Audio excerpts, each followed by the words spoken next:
رو رو کے بتلاتے ہیں. فرمایا سیدہ طیبہ طاہرہ حضرت فاطمہ زہرا. میرے حبیب نے پتہ کیا فرمایا؟ فرمایا جس نے فاطمہ کو راضی کیا اس نے تو مجھے راضی کیا.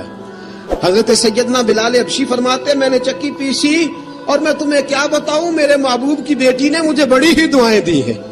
انہوں نے مجھ پر بڑا ہی اظہار محبت فرمایا ہے. فرمایا میں آذان سے لے کر جماعت تک لوگ تسبیحاں رولتے ہیں، لوگ قرآن کی آیات کی تلاوت کرتے ہیں. آذان سے لے کر جماعت تک لوگ مختلف قسم کے اذکار میں مشغول ہوتے ہیں. فرمایا میرا ذکر سنو، میری تلاوت سنو، میرا وظیفہ سنو. میں آذان سے لے کر جماعت تک محمد عربی کی بیٹی کی خدمت کرنے چلا جاتا ہوں. رسول پاک صلی اللہ علیہ وسلم کی شہزادی کی چکی پیس کے آیا. حضرت بلال نے اس انداز میں بدر کی جنگ لگ گئی، بدر کا مارکا. حضرت بلال کے ہاتھ میں تلوار ہے. کہا میں لڑوں گا، پورا جہاد کروں گا. امیہ بن خلف جو بڑا مارا کرتا تھا نا، وہ دوڑ رہا تھا اپنے بیٹے کو لے کے. آگے کچھ صحابہ کھڑے تھے، وہ قریب سے گزرنے لگا.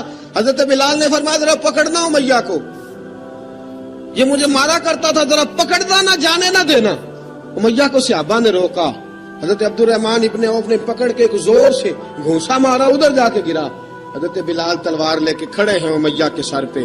کہا امیہ میں تجھے نہیں کہا کرتا تھا اللہ میرے مصطفیٰ کو بڑی عزتیں عطا فرمائے گا؟ میں تجھے نہیں کہا کرتا تھا کہ خدا ہمیں غلبہ دے گا؟ هو الذی ارسل رسولہ بالہدی ودین الحق لیظہرہ علی الدین کلہ. میں نہ کہا کرتا تھا کہ اللہ اس دین کو ہر دین پہ غلبہ دے گا، اور میں دیکھ اللہ نے ہمیں عزت دے دی، دیکھ تو ذلیل کر دیا گیا. حضرت بلال نے مارا، گردن اڑا دی. حضرت ابوبکر صدیق پیچھے دیکھ رہے تھے، دوڑے ہوئے آئے. کہا بلال مبارک ہو، بلال مبارک ہو، آج تو تیرے سارے بدلے پورے ہو گئے. حضرت بلال نے سجدہ شکر ادا کیا.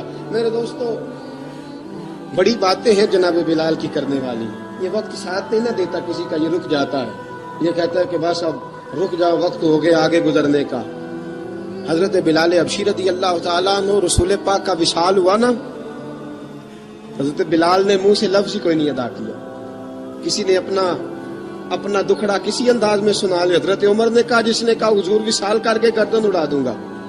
حضرت عثمان غنی نے کہا خبردار کوئی مجھے آ کے نہ بتائے کہ مصطفیٰ وصال کر گئے.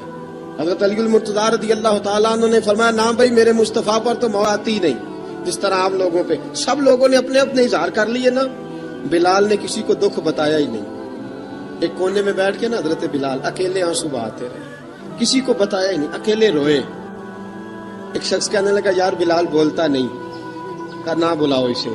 عصر کی نماز کا وقت ہوا نا، تو وہ بلال جو کعبے کی چھت پہ بغیر سیڑھیوں کے چڑھ گیا تھا، وہ بلال جو کعبے کی چھت پہ بغیر کسی سہارے کے چڑھ گیا تھا، اس بلال کو کہا کہ بلال چڑھ، ذرا آذان پڑھ، مسجد کی چھت پہ چڑھ جا.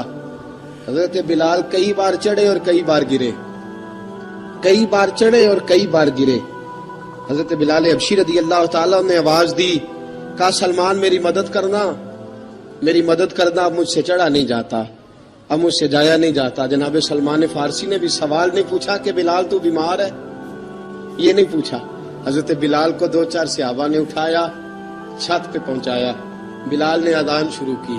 جب کہا نا اللہ اکبر اللہ اکبر، وہ آواز جس میں بڑا سوز ہوتا تھا، بڑی درد، بڑی بلندی ہوتی تھی، بڑا جوش خروش ہوتا تھا، آج وہ آواز دب گئی. جب بلال نے کہا نا اشہد ان لا الہ الا اللہ، حضرت بلال رضی اللہ تعالیٰ عنہ نے تھوڑی دیر روک کے سانس لیا. جب کہا نا اشہد ان محمد رسول اللہ، جو سارے چپ کھڑے تھے نا ان میں سے ایک بابا رو پڑا، جس کا نام ابوبکر صدیق تھا. جب حضرت ابوبکر صدیق کی آنکھ میں آنسو آیا تو حضرت بلال چھت کے اوپر زمین پہ گرے اور کہا ابوبکر یہ ڈیوٹی کسی اور کی لگا دے، یہ ڈیوٹی کسی اور کی لگا دے، اب میری روح اجازت نہیں دیتی، مصطفیٰ کریم کے بعد مجھ سے اذان نہیں پڑی جائے گی. آپ نے واقعہ سن رکھا ہے کہ ایک بار صحابہ نے بلایا، دوبارہ آئے، حضور خواب میں ملے. کہا بلال تو آتا کیوں نہیں؟ بلال چھوڑ کے چلے گئے تھے. فرمایا اب میرا یہاں دل نہیں لگتا. ملک شام کے شہر حلب میں چلے گئے تھے، چھوڑ دیا تھا مدینہ منورہ. اب میری نگاہوں میں جچتا نہیں کوئی، جیسے میرے محبوب ہیں ایسا نہیں کوئی. حضور خواب میں ملے، آئے مدینے. حضرت بلال آخری بار، لوگوں نے کہا اذان پڑھو. کہا مجھے وہ اذان بھول ہی گئی ہے جو مجھے مصطفیٰ کریم کے زمانے میں پڑھا کرتا تھا، مجھ سے نہیں پڑھی جاتی. نہ مجھے کہو، میں کیسے پڑھوں؟ امام حسن اور حسین نے آ کے دامن تھاما نا، تو کہا بیٹا میں تمہاری نانی کا بھی نوکر، معتبر صحابی ہیں، ان کی بیٹی حضرت بلال کے گھر میں تھی۔